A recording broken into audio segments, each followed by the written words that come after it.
جنت کی جو سب سے بڑی نعمت ہے وہ کیا ہے؟ اللہ تبارک و تعالیٰ کا دیدار۔ اب جب حضرت صاحب تمام دنیا کی طرف سے رغبت ہٹا کے، جو غیر شرعی معنی میں رغبت ہے اس کو ہٹا کے، اور جب بات کریں گے نا دیدار الہی کی، تو خدا کی قسم پروردگار عالم کی زیارت کا وہ شوق، وہ ذوق، وہ روح کی تڑپ، وہ لمحے بھر میں غالب آ جائے گی ان تمام چیزوں کے اوپر کہ ہاں مجھے وہی نعمت چاہیے، پروردگار عالم کی زیارت۔ اس سے بڑھ کے اور کیا نعمت ہو سکتی ہے؟ تو فرمایا وہ آخرت کے لیے تیار رکھیے نا تمہارے لیے، بشرطے کہ تم اس دجالی دنیا کے پیچھے، دجال کسے کہتے ہیں؟ دجال مانا فریب خور، جھوٹا، دجل کرنے والا۔ تو یہ دنیا دجالی کا ایک، آپ اسے جال کہہ دیں، دجال تو ابھی آنا باقی ہے، تو اس کے ابھی تو بہت سارے جال پہ جال آ رہے ہیں۔ تو فرمایا کہ اللہ تبارک و تعالیٰ کے دیدار کی طرف متوجہ ہوں تاکہ اس جلدی دور ہو جانے والی بری دنیا کی طرف سے بے رغبتی حاصل ہو۔ جلدی دور ہو جانے والی، یعنی اس سے کیا مراد ہے؟ آج یا کل ہم سب نے چلے جانا ہے، آج یا کل، ہم سے پہلے والے چلے گئے، آج یا کل ہم نے بھی چلے جانا ہے۔ تو فرمایا جو تم سے چھوٹ جانے والی ہے، تمہارے ہاتھ سے نکل جانے والی ہے، اس سے بے رغبتی ابھی حاصل ہو جائے یہیں رہتے ہوئے، اور پورے طور پر عالم بقا کی طرف جو اللہ تبارک و تعالیٰ کی رضا کا مقام ہے توجہ میسر ہو جائے۔ اور جب تک اس کمینی کی، یعنی کمینی دنیا کی برائی ظاہر نہ ہو، اس کی قید سے نکلنا مشکل ہے۔ پھر جھنجھوڑ ہے ایسا کہ جب تک اس کمینی دنیا کی برائی تم پہ ظاہر نہیں ہوگی،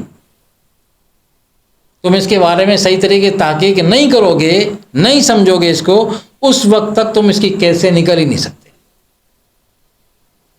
جب تک اس کی قید سے خلاصی نہ ہو تب تک آخرت کی نجات اور بچاؤ دشوار ہے۔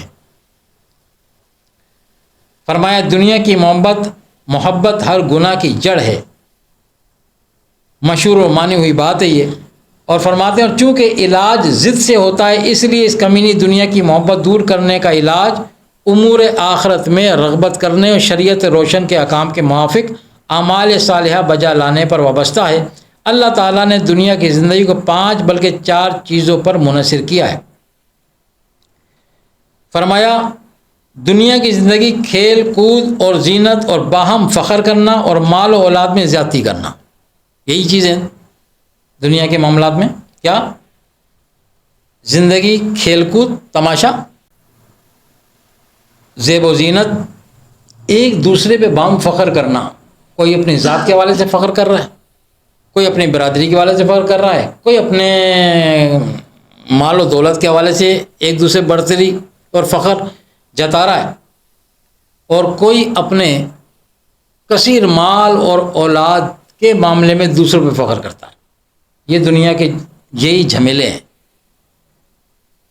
تو فرمایا پس جب عمل صالحہ میں مشغول ہوں تو جزء اعظم یعنی لہو لعب بھی کم ہونے لگتا ہے، اور ریشم اور چاندی سونے کے استعمال سے جن پر عمدہ اور اعلیٰ زیب و زینت کا مدار ہے پرہیز کرنے لگتے ہیں، اور دوسرا جز جو زینت ہے زائل ہونے لگتا ہے۔ اور جب یقین ہو جائے کہ اللہ کے نزدیک فضیلت و بزرگی پرہیزگاری اور تقوی سے نہ کہ حسب و نسب سے، تو فخر کرنے سے باز آتے ہیں۔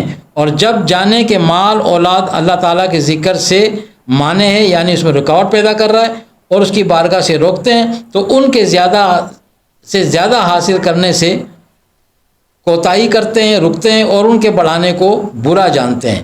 یعنی ایسے مال اور اولاد کو بڑھانے سے برا جانتے، سمجھتے ہیں کہ اس مال و متاع سے میرے اور رب کے درمیان دوری ہو رہی ہے، تو وہ خود بخود رکے گا وہ بندہ، بشرطے کہ وہ ان چیزوں پہ غور کرے کہ یہ چیزیں استعمال کے لیے دی گئی ہیں۔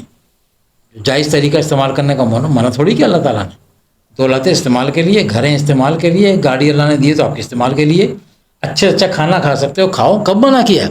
لیکن جو ذریعہ ہوگا، طریق ہوگا، اور اس کے حلال طریق سے ہونا چاہیے۔